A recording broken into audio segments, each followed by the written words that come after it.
سب سے زیادہ جاہل وہ ہے جو گناہ سے باخبر ہوتے ہوئے بھی گناہ کرے۔ لوگوں کی باتیں پتھروں کی طرح ہیں، ان کو پیٹھ پر لادو گے تو یہ پیٹھ ٹوٹ جائے گی۔ ان کو اپنے قدموں تلے ایک برج بنا لو تو ان پر چڑھ کر بلند ہوتے جاؤ۔ زندگی استاد سے زیادہ سخت ہوتی ہے۔ استاد سبق دے کر امتحان لیتا ہے اور زندگی امتحان لے کر سبق دیتی ہے۔ اس شخص سے محبت نہ کرو جو اللہ سے محبت نہیں کرتا، کیونکہ جو خدا کو چھوڑ سکتا ہے وہ تمہیں بھی چھوڑ سکتا ہے۔ دل زبان کی کھیتی ہے، اس میں اچھی تخم ریزی کرو۔ اگر سارے دانے نہ اگ سکیں گے تو پک کر ضرور اگ جائیں گے۔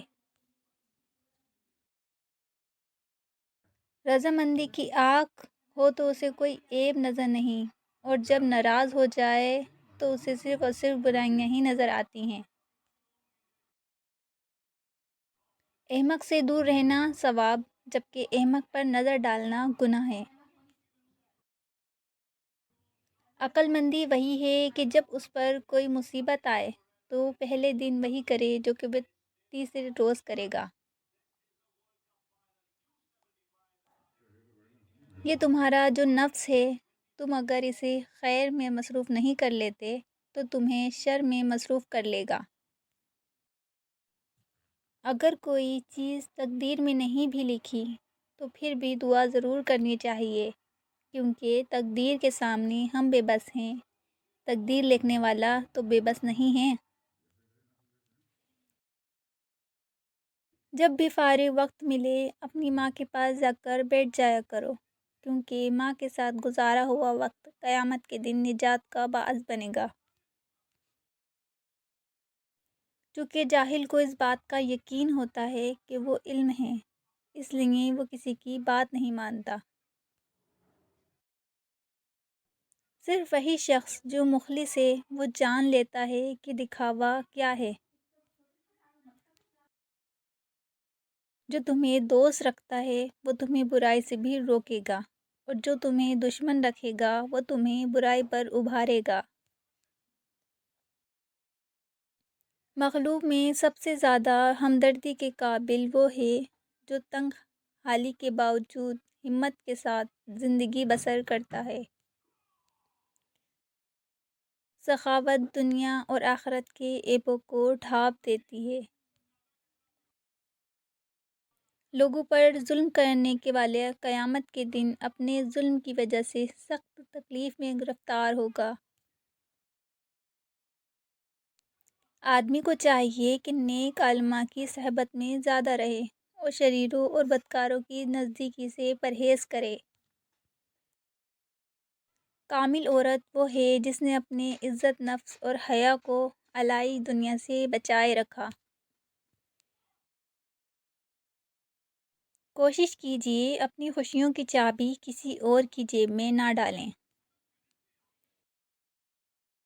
ضروری نہیں کہ کسی کی آہ یا بددعا آپ کا پیچھا کرے، کسی کا صبر بھی آپ کے راستے میں کھڑا ہو سکتا ہے۔ موجودہ چیزوں کی حالت سے آئندہ چیزوں کی حالت کا پتہ چل سکتا ہے۔ انسان جب سفر کرتا ہے تو اس طرح اسے کائنات کے رنگ دیکھنے اور قدرت کے نظاروں کو دیکھنے کا موقع ملتا ہے، جو ایک طرح سے عبادت کے برابر ہے۔ حیرت ہے کہ انسان ہاتھ تو دنیا کے آگے پھیلاتا ہے اور گلہ خدا سے کرتا ہے۔ مرشد سے طلب کرتے رہنا چاہیے، جب تک بچہ روتا نہیں ماں دودھ نہیں پلاتی۔ روز محشر بہت سی حسین صورتیں ہی جہنم کی آگ کی ایندھن بنیں گی۔ ایسی عورت سے شادی کرو جس عورت کے چہرے پر غصے کی حالت میں بل نہ آتے ہوں اور ہر حال میں صابر اور شاکر ہو، وہ آپ کو دولت سے مالا مال کر دے گی۔ بغیر عمل کی علم حاصل کرنا ایسے جیسے گدھا کا وزن اٹھانا اور مصیبت میں مبتلا ہونا۔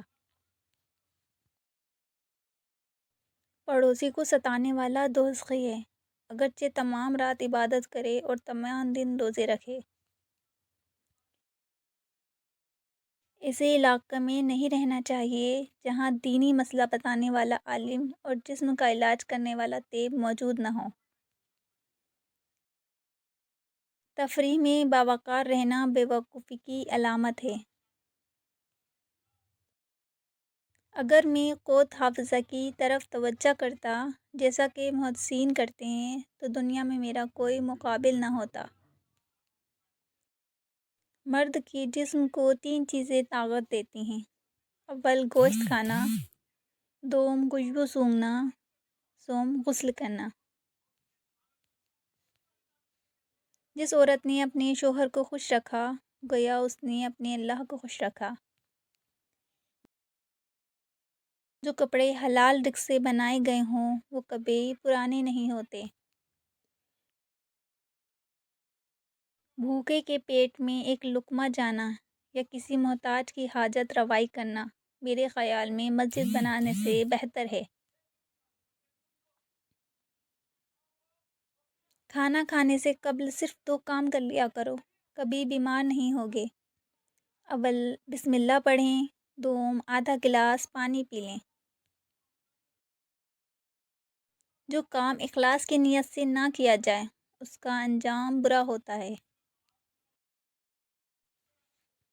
غربت میں کبھی افسردہ نہیں ہونا چاہیے کیونکہ یہ بھی تو اللہ کی ایک آزمائش ہے۔ جب کام زیادہ ہو تو سب سے پہلے اس کو ہاتھ میں لو جو سب سے زیادہ اہم ہے۔ اپنے اوپر سب سے زیادہ ظلم کرنے والا وہ شخص ہے جو ایسے شخص کی عزت کرے جو اس کی عزت نہ کرتا ہو، ایسے شخص سے دوستی کرے جو اسے نفع نہ پہنچا سکتا ہو، ایسے شخص کی تعریف کریں جو اسے پہچانتا ہو۔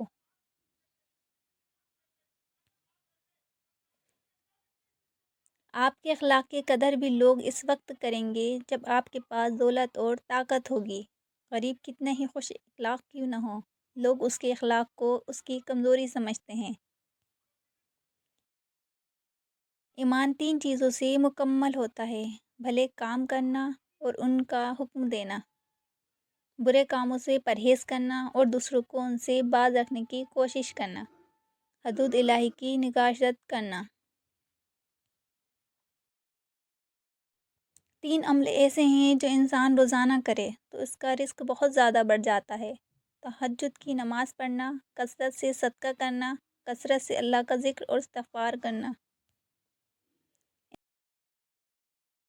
انسان کی تعلیم و تربیت جانوروں کے سدھارنے سے زیادہ مشکل ہے۔ جو تمہارے ایسے اوصاف بیان کرے جو تم میں نہ ہو وہ تمہارے ایسے عیب بھی بیان کرے گا جو تم میں نہیں۔ جدوجہد سے ہر مشکل آسان ہوتی ہے اور ہر بند دروازہ کھل جاتا ہے۔ دوسروں کو معاف کریں، اس لیے نہیں کہ معافی کے مستحق ہیں بلکہ اس لیے کہ آپ سکون کے مستحق ہیں۔ دوست سے راز کی باتیں مت کرو، ہو سکتا ہے کل وہ تمہارا دشمن بن جائے۔ دعائیں کروائی نہیں جاتی، دعائیں لی جاتی ہیں۔